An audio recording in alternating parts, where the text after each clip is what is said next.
मंडळी बाई तुझा आशीर्वाद या मालिकेचा आजचा म्हणजे 24 जुलैचा इंटरेस्टिंग असा एपिसोड रिव्ह्यू तुम्ही ऐकत आहात. सुरुवातीला आपण बघतोय की अण्णा आणि ते सगळेजण भांडण करत असतात बरं का. ती त्याची बहीण, ती सुली वगैरे आणि अवनी घाबरत असते त्यावेळेला यांना. तेव्हा ही सुलक्षणा त्या मुद्दाम आरडाओरडा करून सांगत असते, बघ तुझा सासरा कसा आहे, कसा त्रास देतो मला, मुद्दाम करतो, खुनी आहे, राक्षस आहे तुझा सासरा, एवढ्या केळाच्या सालीसाठी माझ्या भावाचा खून करणार आहे काय आता. लगेच आता तो ओरडतो धन्या म्हणते, गपे, उगाचच खून नाही करणार हं माझे अण्णा. अहो अण्णा उगाचच बोलतील तुम्हाला, तुमची चूक आहे. ती सुलक्षणा आत्या म्हणते, हा छटाक्या पा कसा बोलतोय, मुद्दाम बापाची बाजू घेतोय, बडबड बडबड बडबड करते. शेवटी हे हाकलून देतात त्या आत्याला. पण जाताना अण्णा म्हणतो, ए ते केळाची साल उचल, आणि त्याच्या त्या दत्ता भावाला ते साल उचलायलाच लावतो आणि खिशात टाकायला लावतो बरं का. आता ती आत्या मुद्दाम असं दाखवते की फार अन्याय होतोय तिच्यावर. अवनी समोर नाटक करते ती मंडळी. अण्णांनी जनजागृती केली बरं का. ते केळाचं साल त्या भावाला उचलायला लावलं आणि सांगितलं, ए गावात कुठे पण केळाचं साल फेकायचं नाही, ओला कचरा सुका कचरा माहितीये ना तुला, चल खिशात ठेव, खिशात ठेव तुझ्या ते, खिशात ठेव. असं म्हणून अण्णांनी ते केळाचं साल खिशात ठेवायलाच लावलं त्याला आणि मग हाकलून दिलं त्या दत्ता दादाला. आता मात्र हा यशोदा चिडतो आणि म्हणतो, काय चाललंय अण्णा तुमचं, काय करू राहिले तुम्ही. दत्त्या काकाला कुऱ्हाडीनं मारायला धार लावत होते का तुम्ही कुऱ्हाडीला. अण्णा म्हणतो, मारायला नाही रे, अरे ते झाड आहे ना मागच्या बाजूला, त्याच्या फांट्या तोडायच्या म्हणून धार लावली कुऱ्हाडीला. धन्या म्हणतो, पण तुमच्या या कुऱ्हाडीच्या धार लावल्यामुळे सुनबाई घाबरली ना. आता अण्णा समोर येतात म्हणतो, सुनबाई का म्हणून घाबरली. अवनी अजून घाबरते त्यांना आणि मागे मागे जात असते.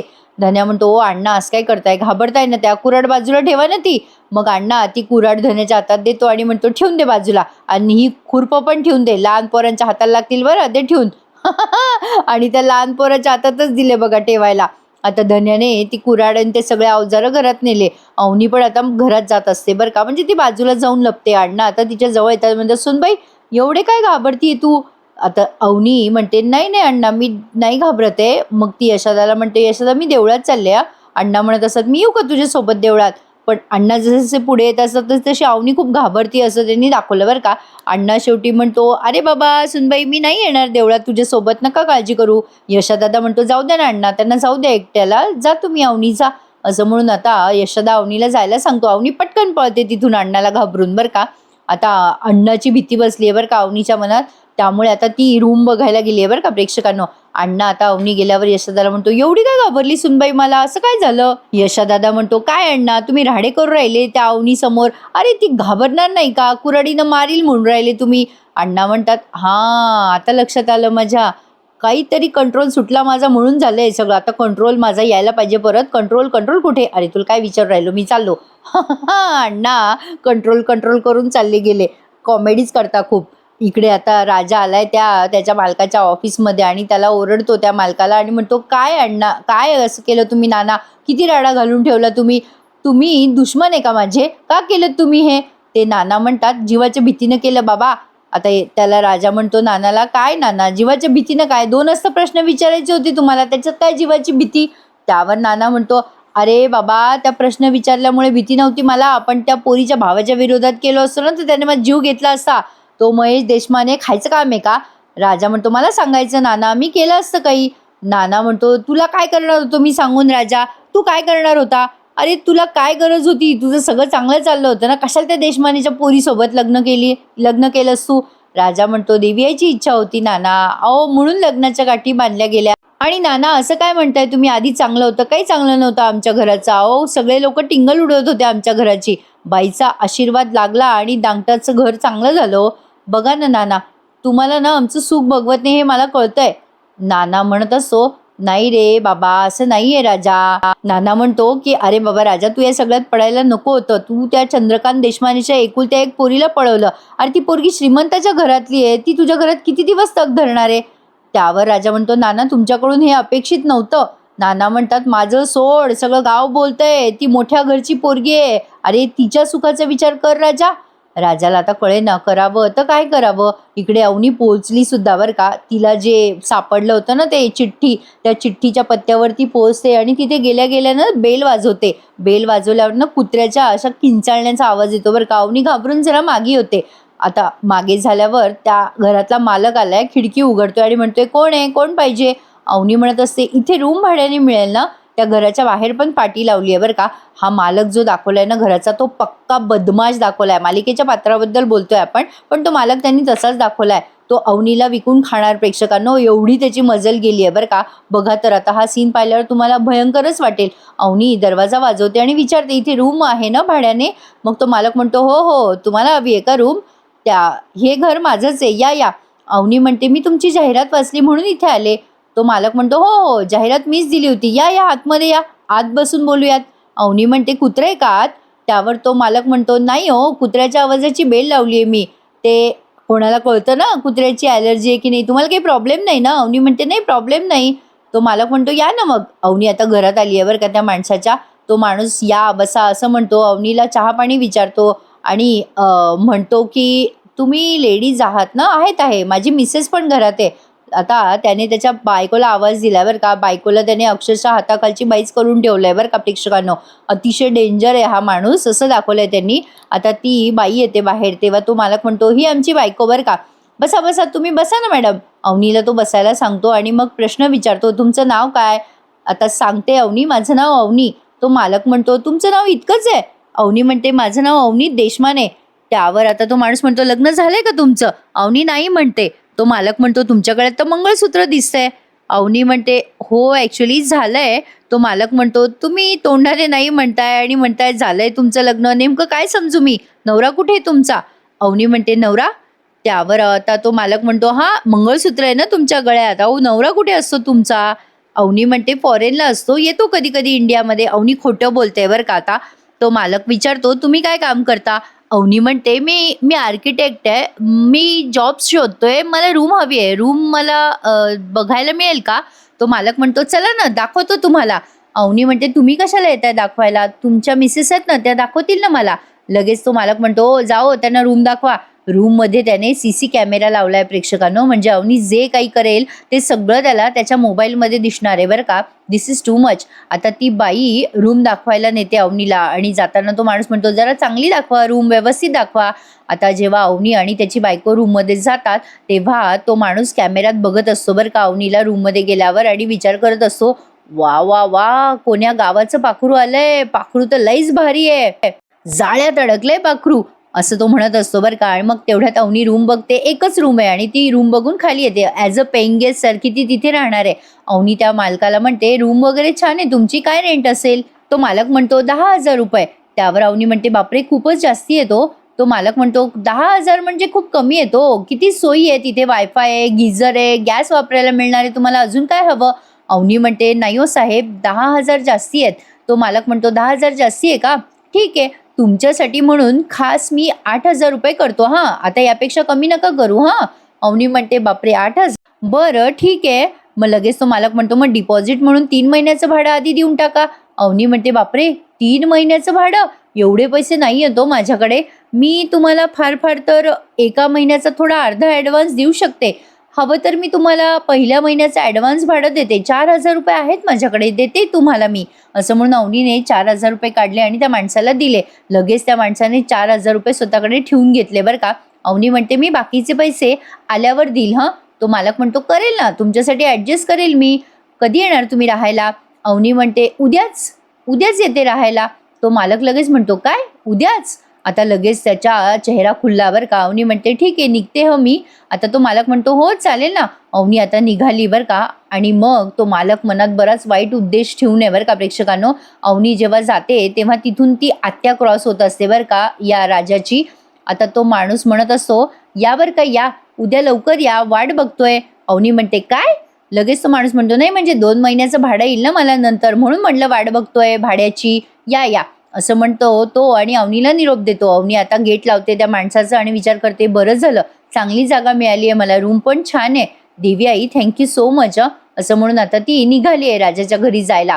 ती आत्या बघते बरं का अवनीला त्या घरातून बाहेर पडताना आणि ती आत्या आता त्याच घरात पुन्हा चौकशीसाठी जाते. तिला जाणून घ्यायचं असतं ना की अवनी इथे कशाला आली, का आली ते. आता ती आत्या तिथे येते आणि बेल वाजवते घराची आणि पुन्हा तिला कुत्र्याच्या किंचाळण्याचा आवाज येतो. ती घाबरते बरं का आणि म्हणजे जरा मागे मागे जाते. आता तो मालक पुन्हा खिडकीतूनच बघतो, कोण आहे, कोण पाहिजे तुम्हाला, इकडे या इकडे या. आता ती आत्या म्हणते, कुत्रं आहे का तुमच्या घरात? तो मालक म्हणतो, नाही नाही कुत्रं नाहीये, काय काम आहे तुमचं? ती आत्या म्हणते थांबा जरा येते हां, असं म्हणून ती त्या मालकासमोर येते आणि म्हणते, ही पाटी वाचली तुमची बाहेर रूम भाड्याने देणे म्हणून आले मी इथे. तो माणूस म्हणतो, रूम गेली बरं का आता, जा आता तुम्ही इथून. ती आत्या म्हणते, गेली तुमची रूम? आता ती पोरगी बाहेर पडली, तिला दिली का तुम्ही रूम तिला दिली का तुम्ही? तो मालक म्हणतो, हो तिलाच दिली का? तुम्ही तिच्या नातलग आहात का? फॅमिली आहात का? ती सुली आत्या म्हणते, नाही नाही नाही नाही, मी फॅमिली बिमिली नाही आहे. तो माणूस म्हणतो, मी फॅमिलीला रूम देतच नाही, मी फक्त पोरींना रूम देतो बरं का, ऑनली गर्ल, तुम्हाला रूम मिळणार नाही. ती आत्या म्हणते, मला कशाला रूम लागते, अहो माझा स्वतःचा मोठा वाडा आहे. त्यावर आता हा माणूस म्हणतो, मग पेढे वाटू का मी? ती आत्या म्हणते, नाही नाही, कशाला पेढे वाटतं तुम्ही? तो मालक म्हणतो, मग कशाला आल्यात तुम्ही? ती आत्या म्हणते, झालं माझं काम झालं. तो मालक म्हणतो, काम झालं? आत्या आता खुश होऊन म्हणत असते, झालं माझं काम झालं, असं म्हणून ती गेटमधून बाहेर पडत असते. तो मालक म्हणतो, ओ बाई, अहो जाताना ते गेट लावा. ती आत्या म्हणते, मी कशाला तुझं गेट लावू, मी नाही लावणार गेट बीट, असं म्हणून ती आत्या चालली जाते. तो मालक म्हणतो, बापरे विचित्रच बाई आहे. आणि लगेच दुसऱ्या सीनमध्ये आपण बघतोय की हा मालक फोनवर कुठल्या तरी माणसाशी बोलतोय आणि तो अवनीची डील करतोय बरं का फोनवर. मंडळी, विषय निघाला म्हणून शेअर करते. बाई माणसांचं बाहेर एकटं राहणं एवढं सुरक्षित नाहीये. अवनीला लवकरच जाणीव होईल की ती राजाच्या घरात किती सुरक्षित आहे. मला नाही वाटत राजा तिला या अशा ठिकाणी राहू देईल.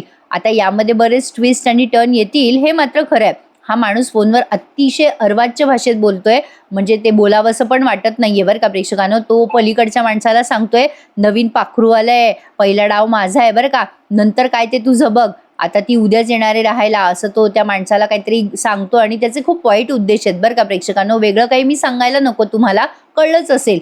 आता त्याने त्याच्या बायकोला बोलवलं फोनवर बोलणं झाल्यावर आणि तिला सांगतोय, ए तुझ्या भावाचा फोन आला होता ग, त्याने तिकीट पाठवलंय, गावाकडे यात्रा आहे, तू 10 दिवस तिकडे जाय राहायला. त्याची बायको म्हणते, अहो कशाला, मी राहते ना इथे. तो माणूस म्हणतो, जेवढं सांगितलं तेवढं करत जाय, कळत नाही का तुला, 10 दिवसानंतरच परत यायचंय तुला, चल चल आली मोठी निघ इथून, असं म्हणून तो बायकोला हकलून देतो. म्हणजे आता त्याचे किती वाईट उद्देश आहे हे तुम्हाला मी वेगळं सांगायला नको. आता पुढच्या सीनमध्ये आपण बघतोय की पाण्या काम करत असतो तेव्हा तिथे पायल येते आणि तिच्या गाडीचं हॉर्न जोर जोरात वाजवत असते. पाण्या चिडतो आणि म्हणतो, ए पायल, येडी बेडी आहे का ग तू, केवढ्या ना हॉर्न वाजू राहिली, गाडीचा हॉर्न नको वाजू. पायल म्हणते, हॉर्न नको वाजू तर काय करू पाण्या, असं काय करू राहिला, माझा मोबाईल. पायल म्हणत असते, पाण्या माझा फोन हरवलाय रे. त्यावर आता पाण्या म्हणतो, चांगलं काम झालं की मग, एक नंबर. आता पायल म्हणते, पाण्या 150 आण्या, तुला माहित नाही माझं खूप नुकसान होऊ राहिलं बरं. तो पाण्याच्या हाताखालचा पोरगा असतो तो म्हणतो, किती नुकसान होऊ राहिलं. पायल म्हणते, अरे बाबा, मिलेनियम्स मध्ये नुकसान आहे, मी ऑनलाईन नाहीये ना, त्यामुळे माझे सगळे फॉलोवर टेन्शन मध्ये असतील रे. अरे माझा एक एक व्हिडिओ मिलेनियम मध्ये जातो. ए पाण्या, तुला कळू नाही राहिलं बरं का, मी रील्स, पाण्या तुला माहित नाही हा, मी आता रील स्टार होणार आहे ते. ए पाण्या, माझा फोन मी इथेच विसरले होते बरं का. आता त्या पोरानं खुणवलंय बरं का, तुझा फोन पाण्याने ठेवलाय म्हणून चोरून. आता हे पायलला कळलं बरं का, तो पाण्याच्या हाताखालचा पोरगा आहे ना, त्याने खुणवलं पायलला. पायलला ते कळतं. पायल म्हणते, पाण्या माया फोन तुझ्याकडे मला कळलं. लगेच आता पाण्या म्हणतो, तुला कोणी सांगितलं.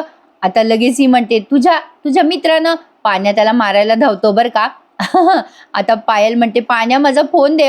पाण्या म्हणतो, ए पायल जाय तिकडं, माझ्याकडे नाही तुझा मोबाईल, असता तरी मी दिला नसता, तुला काय करायचं ते करपळ.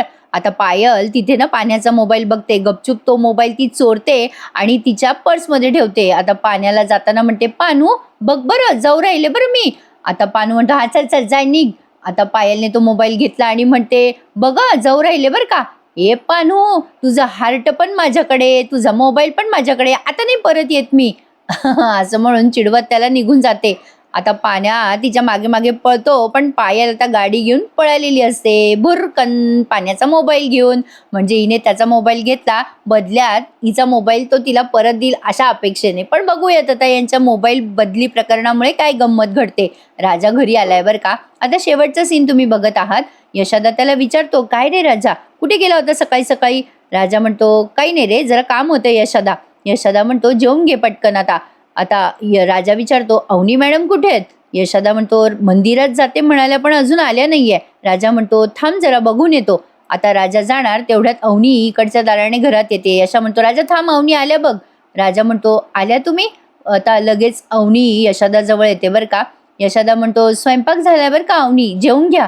आता अवनी त्याला म्हणते, यशोदा मी मंदिरात नव्हते हो गेले. आता पटकन ही खरं सांगते बरं का. यशोदा म्हणतो, मग कुठे गेल्या होत्या. अवनी म्हणते, ते ना मी ते आता यशोदा म्हणतो, "हो, कुठे गेल्या सांगा ना." अवनी आता आजूबाजूला बघते कोणी आहेत की नाही आणि विचारते, "धनू घरी नाही ना? अण्णा?" आता यशोदा म्हणतो, "नाही, कोणी नाहीये घरी, बोला ना." अवनी म्हणते, "यशोदा, मी ना रूम बघायला गेले होते माझ्यासाठी." आता यशोदाला आणि राजाला टेन्शनच आलंय. आता अवनी पुढे सांगते या दोघांना, "मी ना काल एक पॉम्पलेट वाचलं, त्यात जाहिरात होती रूम भाड्याने मिळेल, तिथे गेले होते मी.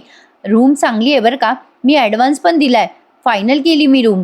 असं सांगते ती. तेव्हा यशाला आणि राजाला खूप टेन्शन आलंय बरं का प्रेक्षकांनो. शेवटी बाई माणसाचं एकटं राहणं कुठेच सुरक्षित नाहीये हे त्या दोघांना कळतंय. आता अवनीची जबाबदारी राजावर आहे असं तो समजतो आणि मुळात तो तिच्यावर प्रेम करतो ना. असो, तर आता अवनी एवढं बोलते आणि हा एपिसोड इथेच संपून जातो. आता पुढच्या भागात बघा, अवनी राजाला म्हणत असते, "राजा, मी या घरातून गेल्यावर तुझ्याशी कॉन्टॅक्ट नाही ठेवणार रे." आता राजाला ती अशी बोलते तेव्हा राजा खूप टेन्शनमध्ये रडतोय आता बिचारा. आणि इथे त्यांनी गाणं ऐकवलंय, "दूर दूर चालली आज माझी सावली." सॅड सॉन्गमध्ये सगळ्यात सुपरहिट सॉन्ग आहे बरं का हे प्रेक्षकांनो. पण आता मंडळी, अवनीचा आता ते पहिल्या महिन्याचा वाढदिवस वगैरे साजरा करतात बरं का हे बाकीचे पोरं.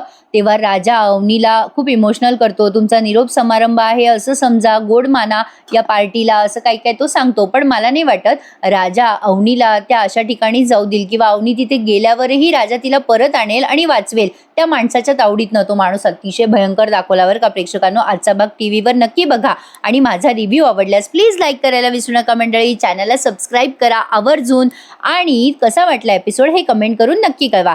चला तर मग उद्या भेटूया. उद्याचा एपिसोड छान असणार आहे बरं का मंडळी. बघूयात उद्या बाईचा आशीर्वाद या मालिकेत नवीन काय घडतंय.